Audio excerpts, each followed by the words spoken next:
Good morning, students.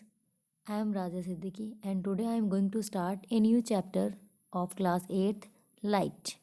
Now we will discuss many things about the light, phenomena of light, and the types of reflection, types of refraction, and many things. Today, first of all, we start from light. That light is a form of energy which enables to see object. Means light हमारे पास energy की वो form होती है जिसकी वजह से हम object को देख सकते हैं। जैसे कि आप यहाँ पर डेफिनेशन में देख पा रहे होंगे, light is a form of energy which enables to see object, यानी कि जिनकी वजह से हम ऑब्जेक्ट को देख सकते हैं।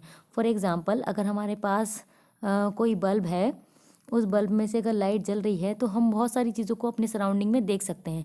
That is called light, that is called light. अब हमारे पास दो टाइप के ऑब्जेक्ट होते हैं, लुमिनियस और नॉन लुमिनियस।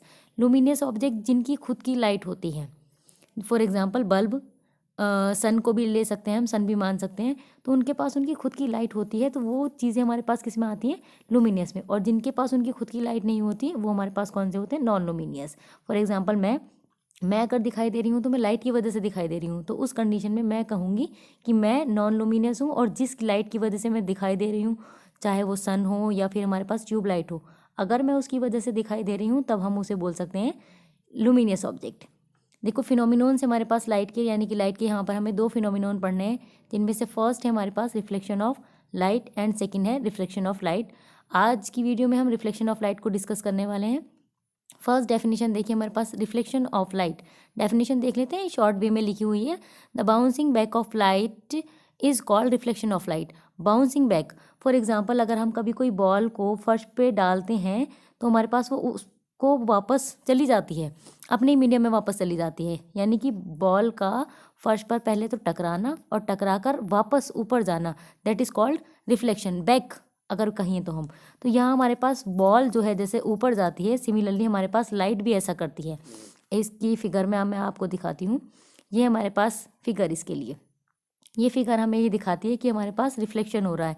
अब रिफ्लेक्शन किस डायरेक्शन में हो रहा है वो एक पर्टिकुलर मैं आपको बनाकर दिखाती हूँ। हमारे पास सपोज करो कोई रे है, वो आ रही है ना। तो ये रे आने वाली, हमारे पास मैंने जो एरो लगाया है ये हमारे पास आने वाली रे है। इस रे को हम यहाँ पर इंसिडेंट रे कहते हैं, it is called incident ray. Clear. उसके बाद आता है हमारे पास सेकेंड, ये हमारे पास यहाँ पर इस पॉइंट पर आई और आने के बाद इस डायरेक्शन में क्या हो गई, रिफ्लेक्ट हो गई। ये हमारे पास इसकी डायरेक्शन है रिफ्लेक्ट होने वाली। तो लाइट का इंसिडेंट होना और अपने ही मीडियम में वापस जाना, that is called reflection of light. अब इससे कुछ रिलेटेड टर्म्स हैं, वो पहले हम पढ़ लेते हैं, उसके बाद आगे बढ़ेंगे। यहाँ हमारे पास सबसे पहले अगर आप देख पा रहे हो तो यहाँ पर मैंने तीन चीज़ें बनाई हुई हैं, जिनमें से एक हमारे पास ये है। इसको मैंने अभी अभी आप लोगों को बता दिया कि हमारे पास ये इंसिडेंट रे होती है। ये हमारे पास रिफ्लेक्टेड, यानी कि जो बैक हो जाती है उस रे को हम क्या कहते हैं, रिफ्लेक्टेड रे बोलते हैं। अब यहाँ पर आपको एक लाइन दिखाई दे रही होगी जो मिड में मैंने बनाई हुई है, इसको कहते हैं यहाँ पर हम नॉर्मल।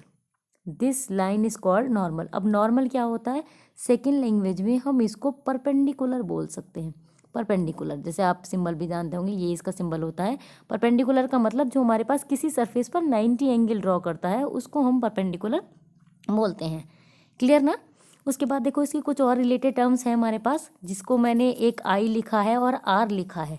यहाँ पर हमारे पास ये दोनों टर्म्स को हम डिफाइन करते हैं। ये हमारे पास ये वाला एंगल आई और ये एंगल हमारे पास आर। अब इस फर्स्ट वाली लाइन को हमने यहाँ पर कहा था इंसिडेंट रे, और इस लाइन को कहा था हमने रिफ्लेक्टेड रे, और इसको कहा था हमने नॉर्मल। तो अगर आप देख पा रहे हो हमारे पास, तो नॉर्मल और इंसिडेंट रे के बीच में एक एंगल बन रहा है जिसको हम क्या कह रहे हैं, आई कह रहे हैं। तो हम कह सकते हैं इंसिडेंट रे और नॉर्मल के बीच बने हुए एंगल को हम एंगल ऑफ इंसिडेंस कहते हैं।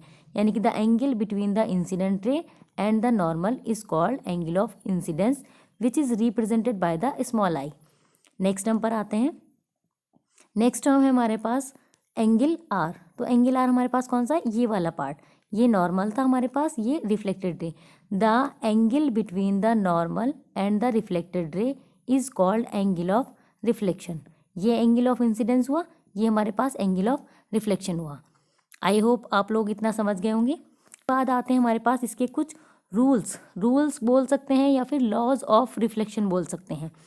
अभी देखिए आप यहाँ पर इस लाइन को क्या बोलकर चल रहे थे, इंसिडेंट रे, इसको हमने कहा नॉर्मल, और थर्ड वाली इस लाइन को कहा हमने रिफ्लेक्टेड रे। तो यहाँ हमारे पास इन्हीं तीनों से रिलेटेड पहला रूल होता है। फर्स्ट रूल हमारे पास यही है, the incident ray, the reflected ray and the normal all lie in the same plane. अगर आप देख पा रहे हो तो हमारे पास एक प्लेन मिरर है, इसके सेम पॉइंट पर और सेम प्लेन में हमारे पास ये तीनों चीज़ें लाई कर रही हैं। तो इसका फर्स्ट रूल हमारे पास यही आता है, the incident ray, the reflected ray and the normal all lie in the same plane. Clear.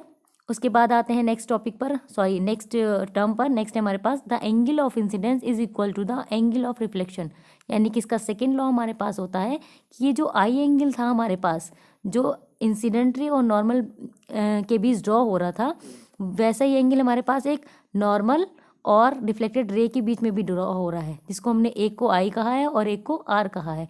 ये दोनों एंगल आपस में कैसे होते हैं, इक्वल होते हैं। अगर ये वाला एंगल हमारे पास 30 डिग्री का होता है, ये 30 का हो जाएगा, तो ये भी हमारे पास कितना होगा, 30 होगा। इन केस ये हमारे पास 60 हो जाता है तो नेक्स्ट एंगल भी कितना होगा, हमारे पास 60 होगा। क्लियर हुआ ना। उसके बाद देखिए हम इसके नेक्स्ट टर्म पर चलते हैं। नेक्स्ट टर्म है हमारे पास यहाँ पर टाइप्स ऑफ रिफ्लेक्शन। यहाँ हमारे पास दो टाइप के रिफ्लेक्शन हमें गिवन है। फर्स्ट है हमारे पास रेगुलर रिफ्लेक्शन, सेकेंड है इर्रेगुलर रिफ्लेक्शन और डिफ्यूज्ड रिफ्लेक्शन। फर्स्ट टर्म को पहले डिफाइन करते हैं।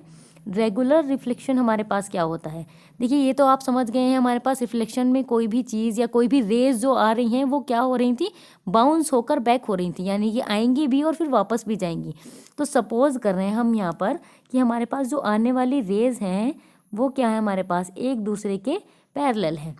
क्लियर। और अगर वो बाउंस होकर बैक हो रही हैं, तो अगर वो रिफ्लेक्टिंग वाली जो रेज हैं वो भी आपस में एक दूसरे के पैरेलल होती हैं, then this type of reflection is called regular reflection. याद रखेंगे, अगर हमारे पास रिफ्लेक्टिंग वाली जो रेज हैं वो पैरेलल होती हैं, इंसिडेंट वाली तो हमने मान ली, लेकिन अगर ये रिफ्लेक्टिंग वाली भी हमारे पास क्या होती हैं, पैरेलल होती हैं, then in this condition we can say that is regular reflection.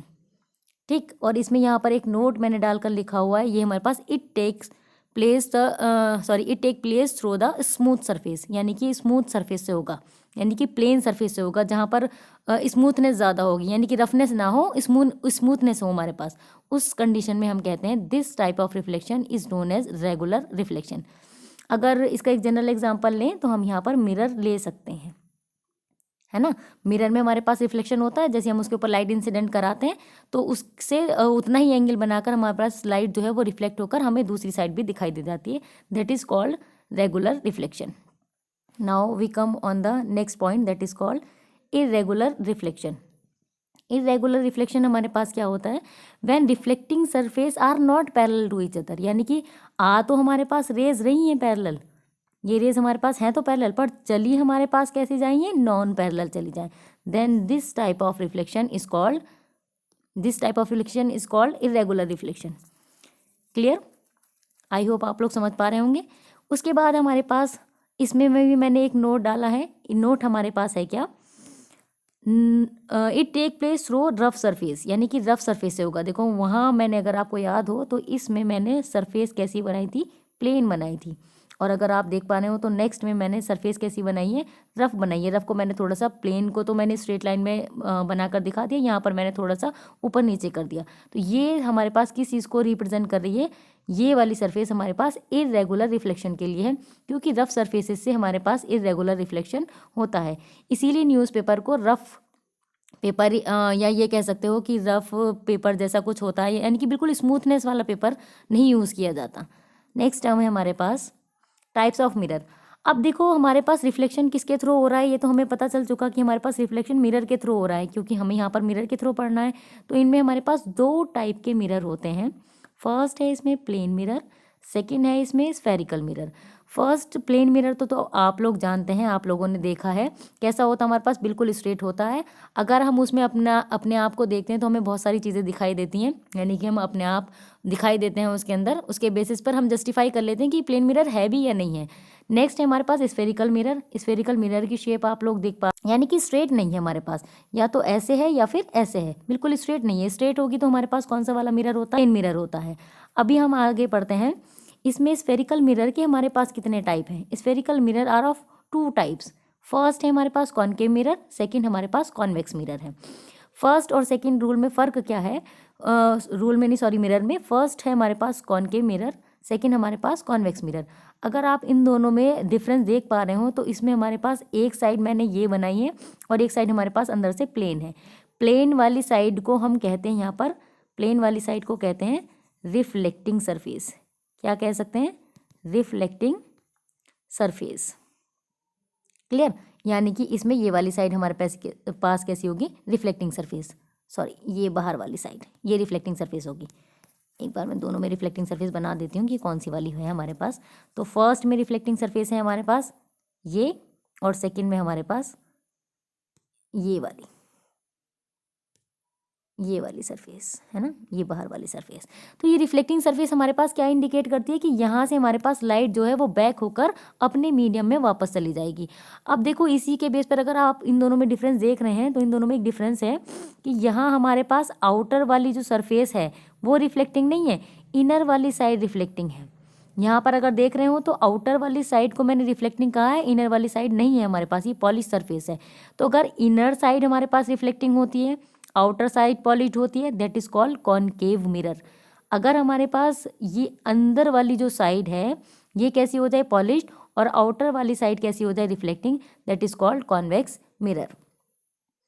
ठीक है, जैसे मैं आपको भी बना के दिखाती हूँ। ये हमारे पास नॉर्मली स्फेरिकल मिरर हो जाएगा। अभी हम इसको कोई नाम नहीं दे सकते कि हमारे पास ये कौन सा वाला मिरर है, लेकिन हाँ इतना कह सकते हैं कि अगर हम इसमें रिफ्लेक्टिंग सरफेस बना देते हैं, तो उसके बेस पर हम इसको डिफाइन कर सकते हैं। फॉर एग्जाम्पल मैं ले रही हूँ यहाँ पर इसको रिफ्लेक्टिंग सरफेस मैं बना रही हूँ, आउटर वाली साइड है ना। एक तरीके से ये मान सकते हो कि स्पून की अंदर वाली साइड हमारे पास रिफ्लेक्टिंग है। तो इस कंडीशन में इस मिरर को हम कॉनकेव मिरर बोलते हैं। क्लियर? अगर यही मिरर मैं एक और बार बनाती हूँ और बनाने में मैंने इस बार साइड जो है वो चेंज कर दी, यानी कि मैंने अंदर की साइड पॉलिश बना दिया और बाहर वाली साइड को मैंने रिफ्लेक्टिंग कर दिया, तब इस मिरर का नाम आप लोग कॉन्वेक्स लेंगे। क्लियर? अगर इनर साइड रिफ्लेक्टिंग है दैट इज कॉल्ड कॉनकेव, अगर आउटर साइड रिफ्लेक्टिंग है that is called convex. Clear ना? समझ पा रहे होंगे इतना? उसके बाद देखिए हम नेक्स्ट टॉपिक पर चलते हैं। नेक्स्ट टॉपिक है हमारे पास एक चीज़ और, स्फेरिकल मिरर हमारे पास कैसे बनते हैं? स्फेरिकल मिरर हमारे पास कैसे बन सकते हैं? अगर आप देखें हमारे पास सपोज करो कोई सर्किल है। क्लियर? इस सर्किल को मैं काट दूं क्या? मैं तो इरेज कर सकती हूँ, है ना। मैं इसको इरेज करके मैंने ये कर दिया, तो इसको इरेज करने से मेरे पास क्या आ रही है? एक सरफेस आ रही है। तो इस सरफेस को हम किस में कन्वर्ट कर सकते हैं? मिरर में कन्वर्ट कर सकते हैं। वो डिफाइन करेगा हमारे पास कौन सी वाली साइड रिफ्लेक्टिंग है। जैसे मैंने अभी बताया हमारे पास, अगर मैं इसमें इस बार अंदर की साइड क्या कर देती हूँ, ये पॉलिश सरफेस बना दी मैंने, आउटर वाली मैंने एज इट इज छोड़ दी, then this mirror is known as convex mirror. Clear? और अगर मैं इसी में बाहर की साइड बना देती तब ये हमारे पास क्या हो जाता? Concave mirror. क्लियर?